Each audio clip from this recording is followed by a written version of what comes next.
그동안 자기가 겪고 느끼고 해봤던 경험에 대한 주관적 견해, 그리고 또 소위 과학이라는 탈을 쓴 연구, 이런 것들이 이제 혼재되어 왔었는데, 그동안은 이제 주관적 견해에 의존하는 것이 대세였고, 또 일반 우리 가르치는 사람들도 어떤 유명한 사람이 이렇게 해야 된다고 그랬을 때, 그게 맞다고 아무 비평 없이 받아들이면서 다시 그대로 전달하는 게 기존의 우리 티칭 문화였습니다.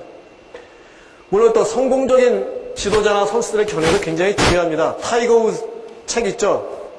나는 어떻게 골프를 하는가? 그 책도 있고, 예를 들어서 최경주 선수가 얼마 전에 크라이슬러 클래식에서 우승을 했습니다. 그때 최경주 선수가 와가지고, 만약 여러분들 만나가지고 궁금했던 게 있어요.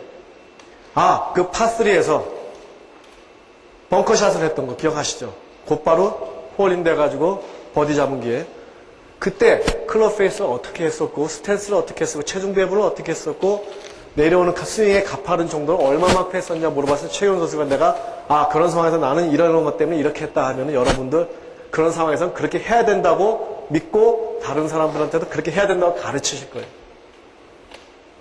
사실 어느 이론서보다도 실제 경험에서 했고 그렇게 성공을 했으니까 신뢰가 갈 수밖에 없습니다.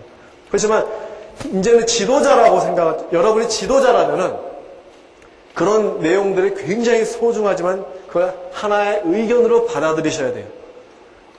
그게 항상 가장 좋은 선택 방법은 아니에요. 항상 좋은 스윙이고 항상 좋은 공략법만은 아니에요. 그 사람이 자기한테 편안한 방법을 갖고 그걸로 성공을 했을 따름이지, 그 방법이 항상 지름길이고 좋은 방법이라고 학생들에게 소개하기에는 좀 무리가 있다.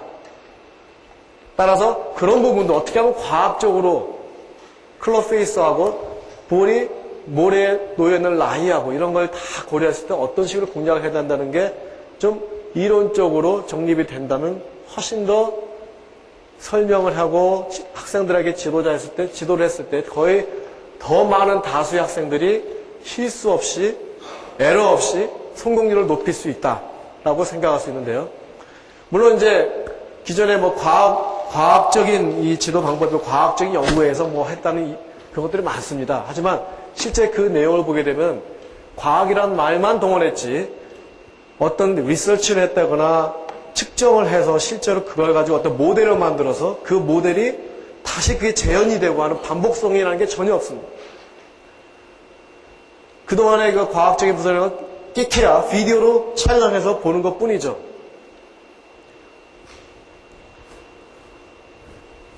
하지만 이제 흔히 우리가 과학이라고 그럴 때, 우리 과학 논술, 유명한 학술지 계제라고 그럴 때는 어떤 그 현상을 실제로 측정을 하고 또 입증을 하고 증명을 해서 그 현상이 반복이 될 수 있다는 걸 보여줘야 됩니다.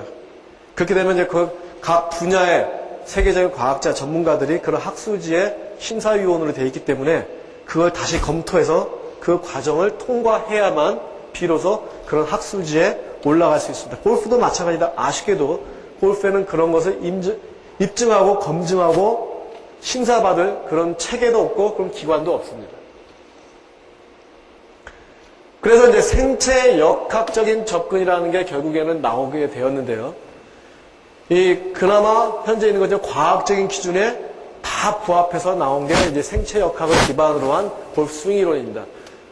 그동안 조금 어느 정도 과학적이다 얘기할 수 있었던 게 하나 있습니다. 코크란과 스토브스의 이 책을 읽어보신 분들이 꽤 있으실 거라 생각하는데요. 완벽한 스윙을 찾아서라는 책이 있습니다.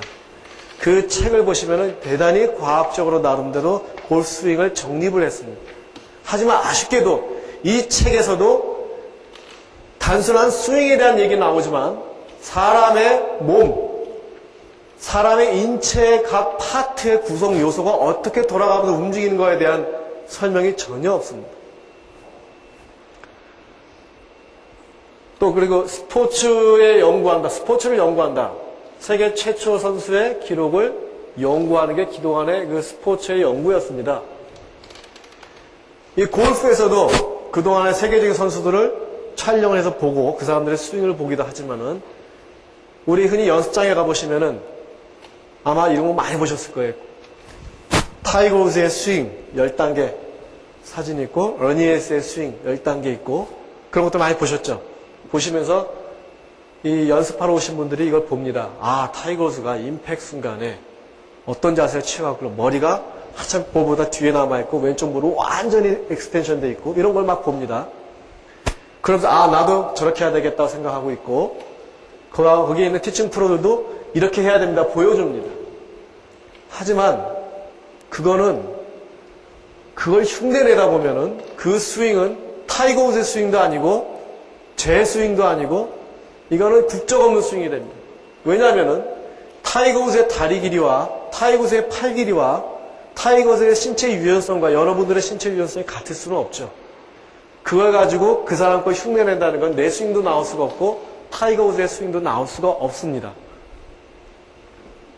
제가 이 다른데 카자에서 하는 이 프로그램에 제가 참여를 흔쾌히 초청해 주신 것에 대해서 고맙게 생각한 것은 우리나라에서 아마 제가 생각엔 최영 프로님이 그나마 굉장히 나름대로 처음으로 체계적으로 체형에 따른 골프 스윙법 이런 것들을 지도하고 계세요. 그래서 저는 그 최영 프로님이 하시는 거에 대해서 굉장히 박수를 치고 싶고 또 그 부분에 저희 시스템적으로 조금 보완해서 같이 이렇게 할 수 있는 게 굉장히 많다고 생각하는 입장이기 때문에 이렇게 하는데 어쨌든 그런 부분에서는 최영 프로님이 한국에서 선구자십니다. 그래서 이 과학적이고 스포츠 연구다 할 경우는 어떤 편견이라든가 주관이 배제돼야 된다는 거 그리고 개개인의 신체 조건 이 생체역학적 분석이라는 거는 개개인의 신체 조건을 다 고려해야 된다는 거죠. 골격과 근육 조직 예를 들어서 저하고 이 앞에 카메라 뒤에 계신 분하고 모든 신체 조건이 똑같습니다.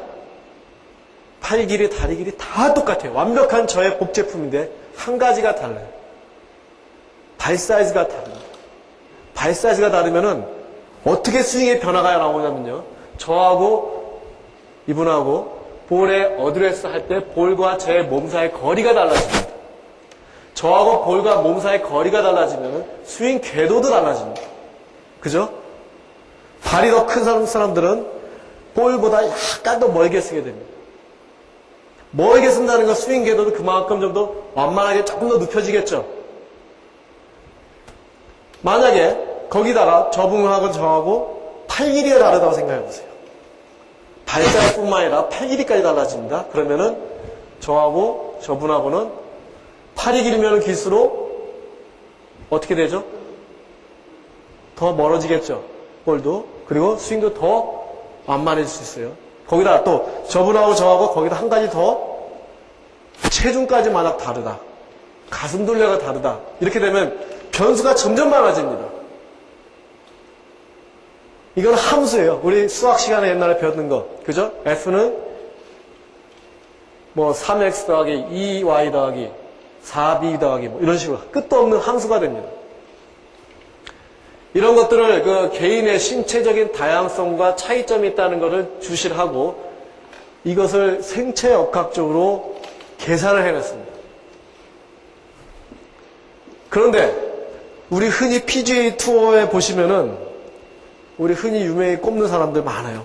타이거 우즈나 BJ 싱이나 과거 아놀드 팔머나 잭 니클러스나 이런 사람들 다 보시면은 이 사람들이 스윙이 다 좋죠. 좋은데 체형이 다 다릅니다. 팔 길이, 다리 길이, 가슴 둘레, 허리 둘레 다 달라요. 스윙조차도 우리가 눈에 보기에 다른 부분들이 있습니다. 그런데 그럼에도 불구하고 이 대가에 속하는 이 선수들의 스윙 각 단계별로 동작을 보게 되면 공통적으로 하는 동작들이 있습니다.